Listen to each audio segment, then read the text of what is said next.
Углы атаки тоже очень важны, критически важны. Большинство людей думают в двух плоскостях. В вертикальной плоскости и удар сверху идет в вертикальной плоскости, и иногда, не очень часто, он может идти прямо вверх или очень часто прямо вперед. Это, наверное, самая легкая плоскость для того, чтобы иметь дело. Ему надо просто всего лишь легко отклонить нож и все. Другая плоскость, горизонтальная, обычно идет через грудь. Я машу вот так, поперек, с любой сторон. Разницы особенно никакой нет. И так ему легко справиться с моими атаками. Против такой атаки легко защититься. Но ведь реально нападают обычно под многими углами.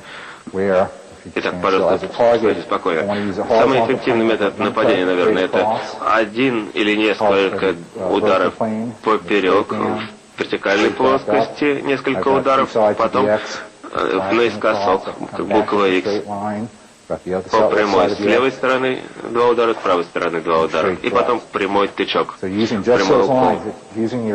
Итак, допустим, ваш напарник избирает себе мишень. Значит, вы должны проводить удары следующим образом.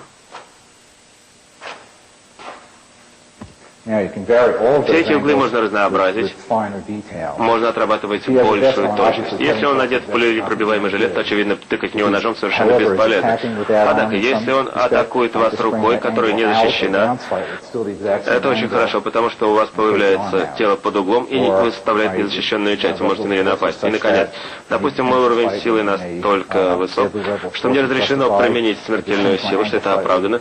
Тогда я меняю угол немного и начинаю свое движение через горло.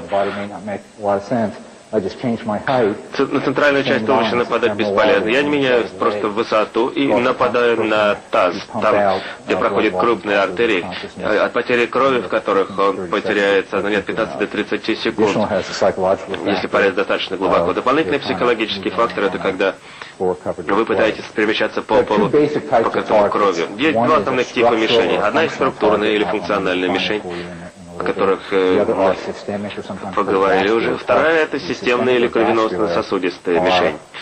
Это, в общем, в основном система ваших кровеносных сосудов и основных органов тела. Очень часто нападение на эти мишени может быть смертельным.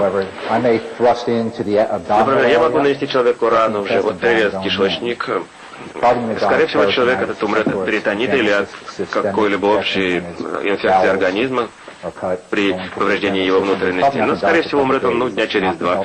И мне это сейчас в моем конкретном бою вовсе не поможет. Я могу перерезать крупную вену в какой-то части тела. У него может уйти минуту или 2 минуты, пока он от потери крови не потеряет сознание. Но в это время он будет драться, а я же не хочу, чтобы бой мой был справедливым, честным, правильно?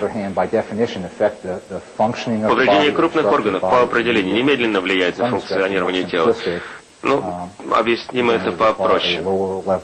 Для этого требуется меньший уровень сил, чтобы вывести человека из строя. В других случаях требуется больше.